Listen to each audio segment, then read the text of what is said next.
Hi friends, welcome to my channel. ఈరోజు మన ఛానల్లో ఫ్రూట్ సలాడ్ ఎలా చేసుకోవాలో చూద్దాము.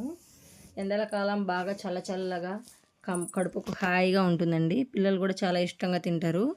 అది ఎలా చేసేసుకోవాలో చూసేద్దాము. ఇప్పుడైతే నేను ఒక 1/2 లీటర్ పాలు తీసుకుంటున్నాను.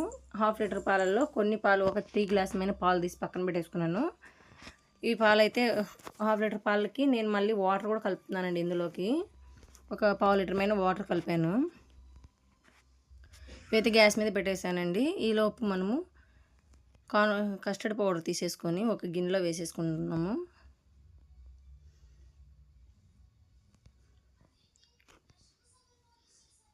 చూడండి, నేను ఒక 3 టేబుల్ స్పూన్ల కస్టర్డ్ పౌడర్ తీసుకొని అందులోకి మనం టీ గ్లాస్ మిల్క్ తీసి పెట్టాం కదండి, అవి అందులో కలిపేసి ఉంటలు లేకుండా కలిపి పక్కన పెట్టేసుకోవాలి.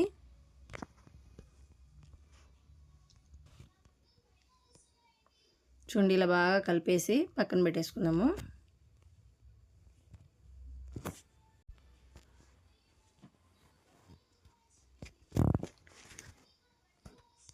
ఇప్పుడైతే పాలైతే చూడండి ఇలాగా కాగుతున్నాయి కదా, మరుగుతున్నాయి.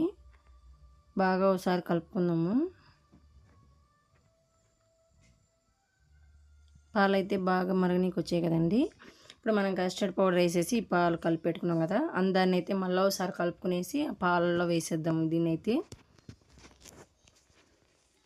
చూడండి, ఇలా మరుగుతున్న పాలల్లో ఈ పాలు కలిపెట్టింది కస్టర్డ్ పౌడర్ మొత్తం వేసేసుకొని బాగా కలుపుకుంటూ ఉండాలండి. కలుపుకుంటూ ఉండాలి, లేదంటే మీగడ కట్టేస్తుంది.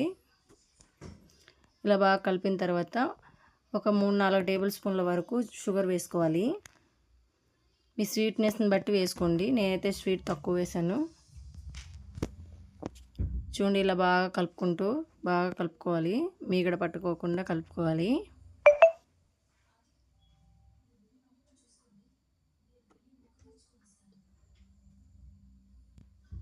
ఇదైతే బాగా థిక్నెస్ వచ్చింది కదండి. ఓసారి చూస్తాను. చూడండి, గరిటెతో పైకి తీసి చూద్దాము. బాగా థిక్నెస్ అయితే వచ్చేస్తుందండి. ఇప్పుడైతే గ్యాస్ ఆఫ్ చేసేసి ఇదైతే బాగా చల్లారి పెట్టుకోవాలి. నేనైతే ఫ్యాన్ కింద పెట్టేసి చల్లారి పెడుతున్నాను. మనము చల్లారి పెట్టేటప్పుడు కూడా దీన్ని బాగా కలుపుకుంటూ చల్లారి పెట్టుకోవాలండి, లేదంటే మిగడ కట్టేస్తుంది. ఇలా కలుపుకుంటూనే ఉండాలి. ఈలోపు దీంతోకి ఫ్రూట్స్ అయితే చూసేద్దామా. ఫ్రూట్స్ వచ్చేసి యాపిల్స్, గ్రేప్స్, పొమోగ్రనేటు, ఒక 2 బనానా తీసుకుంటున్నానండి.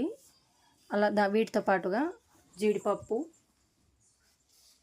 బాదం పప్పు కూడా ఇట్లా చిన్నగా కట్ చేసేసుకొని వీటిని కూడా అందులోకి తీసుకుంటున్నాను. ఇప్పుడైతే ముందుగా యాపిల్ తీసుకొని యాపిల్ని సన్నగా కట్ చేసుకోవాలి. చూడండి, ఇలా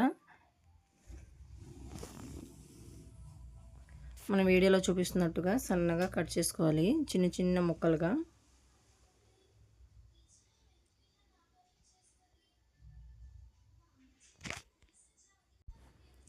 అలాగే గ్రేప్స్ కూడా తీసుకొని గ్రేప్స్ని కూడా ఇలా క్రాస్గా కట్ చేసుకుంటున్నాను అండి నేను. చూడండి, స్ట్రైట్గా కట్ చేసుకోకుండా ఇలా క్రాస్గా కట్ చేసుకుంటున్నాను. గ్రేప్స్ కూడా అన్నీ కట్ చేసేసుకున్నాను కదా.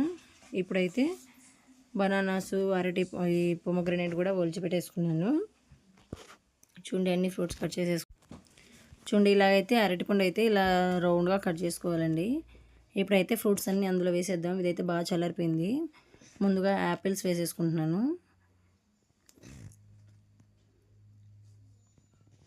తర్వాత ఇవి గ్రేప్స్ కూడా వేసేసుకుంటున్నాను అండి. గ్రేప్స్, పొమోగ్రనేటు, అరటిపండు అన్నీ కలిపి అన్నీ వేసేసుకుంటున్నాను.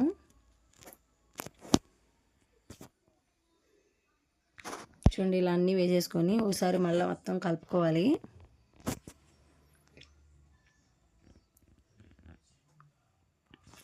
వీటితో పాటు డ్రై ఫ్రూట్స్ కూడా వేసేస్తున్నానండి. జీడిపప్పు, బాదం పప్పు కట్ చేసి పెట్టుకున్నాం కదా, అవి కూడా వేసేసుకొని బాగా మిక్స్ చేసుకోవాలి.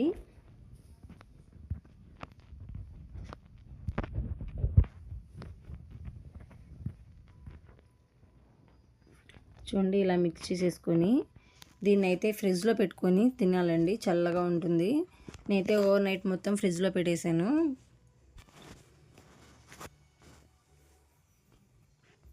ఇలా ఫ్రిడ్జ్లో పెట్టిన తర్వాత తీసేసి సర్వ్ చేసుకోవాలండి. చూడండి, ఇలా ఒక గాజు గిన్నె తీసేసుకొని అందులో వేసేసుకుంటున్నాను.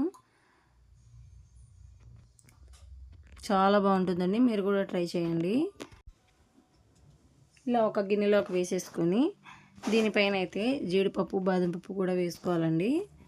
చూడండి, ఇలా జీడిపప్పు బాదం పప్పు కూడా వేసుకొని తింటే టేస్ట్ చాలా బాగుంటుంది.